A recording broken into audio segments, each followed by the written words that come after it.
Hi you guys, welcome, välkomna, добро пожаловать. My name is Samantha Rogers. Today's Friday and it's another True Crime Stories with Sal. I don't like to apologize, but I just want a quick mention about last week's video and the audio. Unfortunately, the audio sucked. I know I kind of left a little pinned comment so you guys can see. I am on a schedule, so I couldn't, do a do-over video. So, and that video last week was probably one of my favorite cases I covered so far. So, I'm kind of sad about the audio being bad. But hopefully in the future, I can record that video or that case again with a better audio. And if you guys are mic specialists or if you know anything about mics, I would love a recommendation for good mics. I don't know. I'm looking into invest in a better mic. I think that my mic's battery was about to die, so that's why the audio was kind of crappy. Hope you guys had an amazing week so far, and I always look forward to Fridays to have the time to spend with you guys, with my little true crime community, family. And I also want to thank you guys to take time of your busy schedule to spend a few minutes with me and listen to my stories. It means a lot to me. Today's story is going to be a unsolved case because remember, I always do the fourth video is always a unsolved case, and today is that fourth video of the month. And I was kind of struggling to find an unsolved case because I like to talk about unsolved cases that hasn't been covered a lot in the media. And I was thinking of three cases was on my mind, and I chose to do this case today. I definitely will do the other ones later on this month or this upcoming. Oh my God, we're already in February. I'm like, wait, is it January? No, we're February. Gee. Only one month left, and it's my birthday, Pisces, yay! If you're a Pisces, comment your birthday in the comments. Mine is March 5th. So without any further ado, my darlings, let's jump into today's case.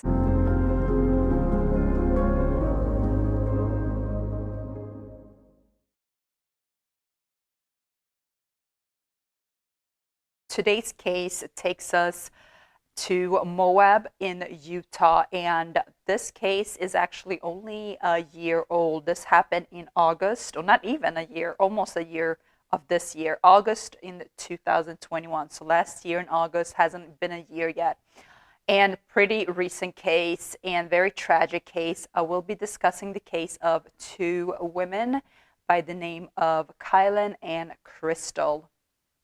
Again, this case didn't get that much coverage because unfortunately this case happened around the time of Gabby Petito's case. So this case, and amongst other cases that actually found that happened during that time, was pushed back and barely even talked about in the media. And so who was Kylen and Crystal? So let's start with Kylen. At the time of her death, she was 25 years old. She was born in 1996. And she's originally from Montana. And her upbringing was kind of like rough, I would say. She actually, in her later teen years, she ended up in a very abusive relationship.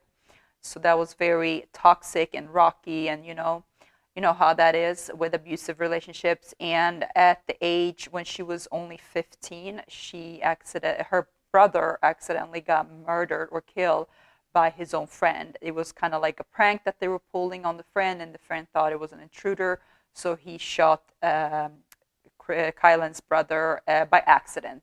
It was ruled as an accident, but this took a huge toll on Kylen, losing her brother and then being in this toxic relationship. So she just felt like she needed a break from Montana, and she decided to move in with her father in Utah. Her father, whose name is Sean Paul, I know, like the famous singer or rapper I used to love, or I still do, I love Sean Paul.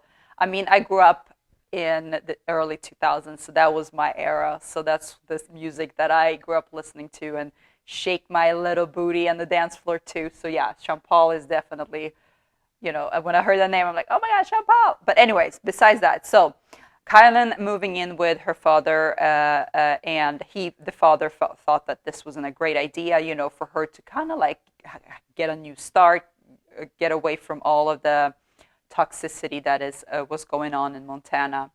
And on a hike with her dad, she actually met this woman by the name of Crystal. And at the time of Crystal's death, she was 38 years old, and she was from Moab in Utah. And she was very outdoorsy, very fun, she had a great sense of humor. And Kristen and Crystal and Kylen, it's a tongue twister for me, these names. So sorry if I sometimes pronounce them wrong. But Crystal and Kylen, they hit it off, and they start kind of like, come closer and closer. And by 2019, they actually became official couple. And March 1st of 2019, they declared their relationship on Facebook. And you know how that is. If you have a Facebook status that you're in a relationship, it's official. So that's what they did. And by April of 2021, they got married in this cute little ceremony in a treehouse. And they both bonded on like love for the outdoors and nature and what have you, animals. So they have a lot of things in common, even though their age, there was a little bit of an age gap, but that didn't bother them. Early on in their relationship, they also start living this van life, kind of like, when you're basically living off a van, you're traveling around, camping and what have you. You don't have an apartment or house.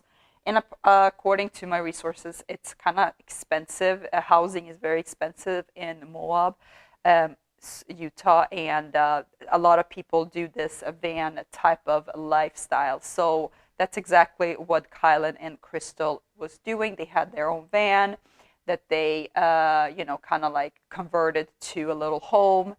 And they also had jobs. So Kylen worked at Moonflower, this local restaurant, and Crystal was working at a McDonald's, like a local McDonald's. The women were definitely not strangers to camp grounds or camping life or situation, what have you. They frequently camped with their van. Sometimes they camped with their tents, and this was something that they preferred to do often, and they loved it. And that brings us now to August 13th. That was the last time, unfortunately, anyone saw these two women. They were visiting this local tavern with some friends. They had some drinks, they had some food, and they had a great time. And during this evening, one of the friends can recall that the women was talking about some weird, creepy guy that apparently, got closer to them, or he started camping really close to their campground. And I'm not a camper. Last time I camped was like, oh my God, when I was maybe in 4th grade with my school, and I hated it. But anyway, so and according to campers, like, so say you have your campground and you see someone else camping in a campground, it's very unusual for people to just come super close and start your own camp. Like, you always want to be kind of like a little bit away from people. That's the whole point of camping, not to see anyone and just you and the nature. And this guy was kind of like, they felt like he was too close to their campground. And also at one point, Kylen made a joke that if something happens to them, if they go missing, they were probably murdered. And that evening of August 13th, the women left the tavern around 9 p.m.-ish. And according to the security cameras, no one was following them and nothing like that.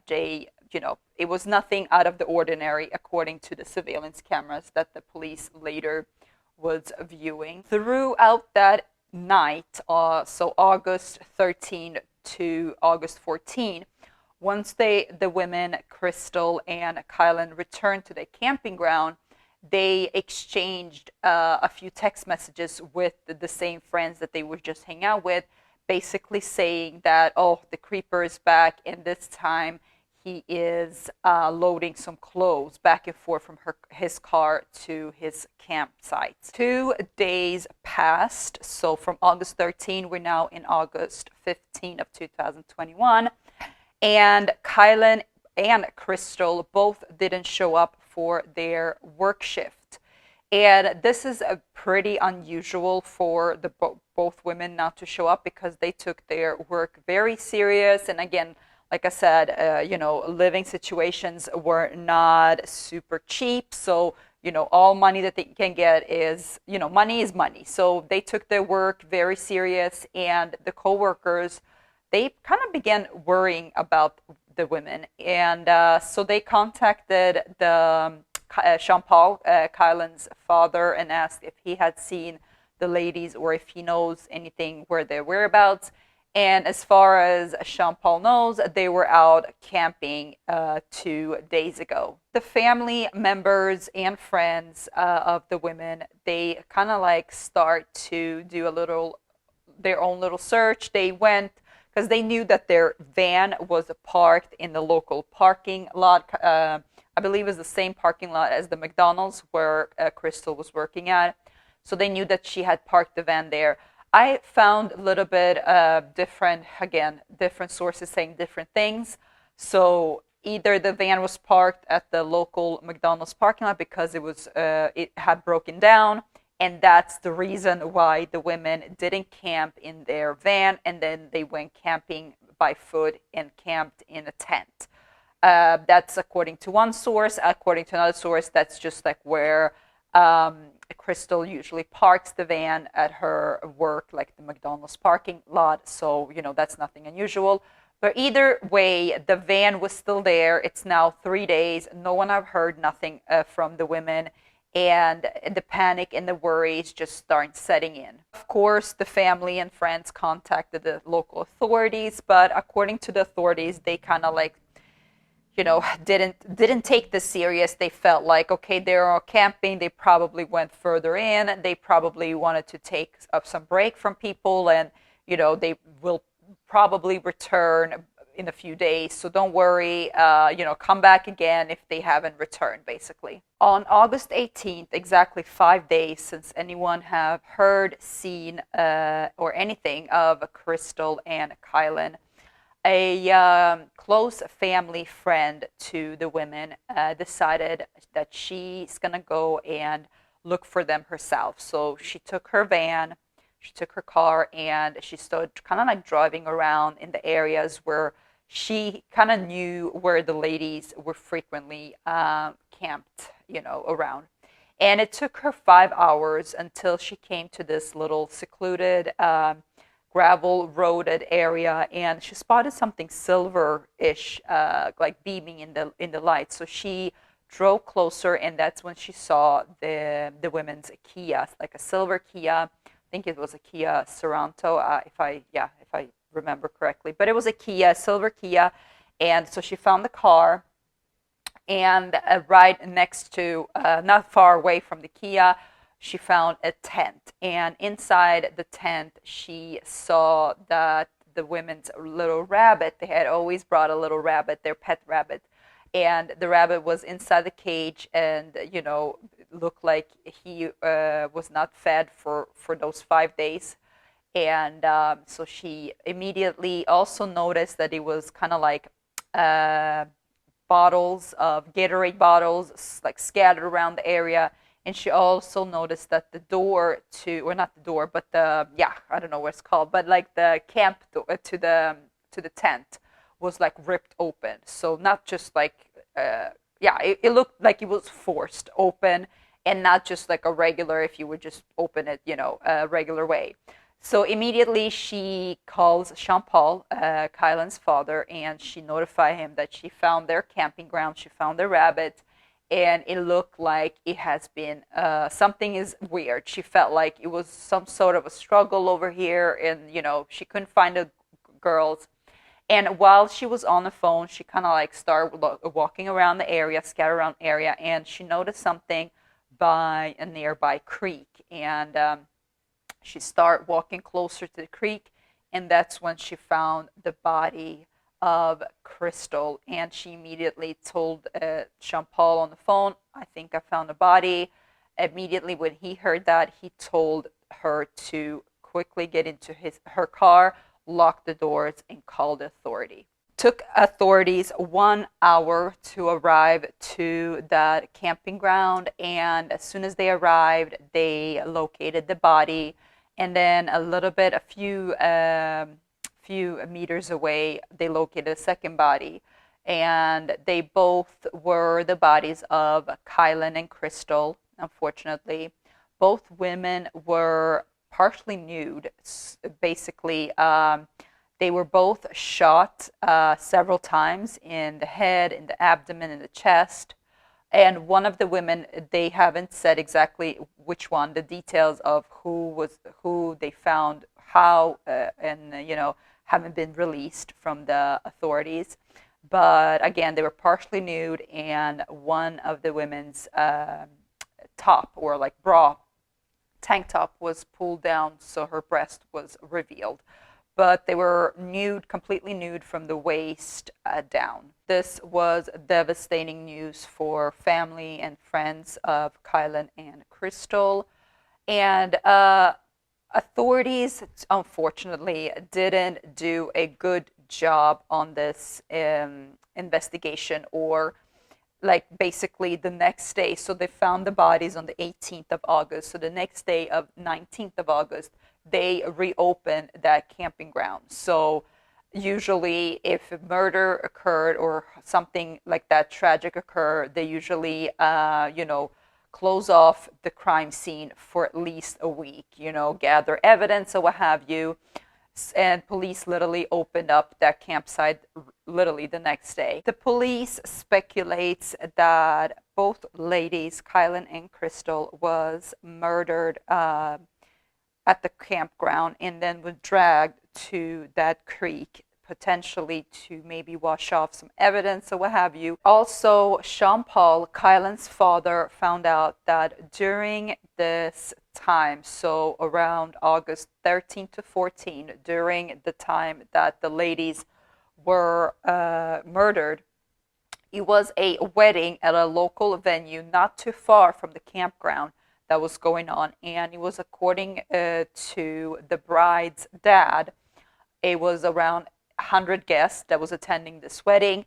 And even the dad of the bride of that wedding, he had a guest list that he provided to the police. So he basically called as soon as he heard about this case, and he figured out that this was close to their wedding venue. He called the authorities and said that, hey, I have a guest list of 100 and so people that attended my daughter's wedding that weekend, or those dates, and I'm glad to hand it over to you guys so you maybe could possibly interview the guest and see if they could heard or seen anything.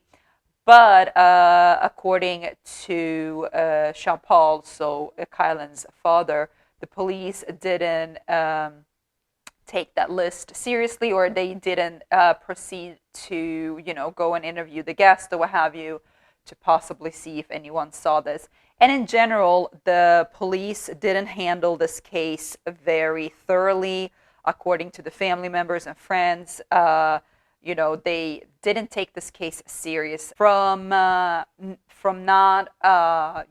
investigating the crime scene thoroughly enough, from opening it up the next day to the public, and also not taking in the guest list to interview possible witnesses. So unfortunately, this case is at a standstill as of this date.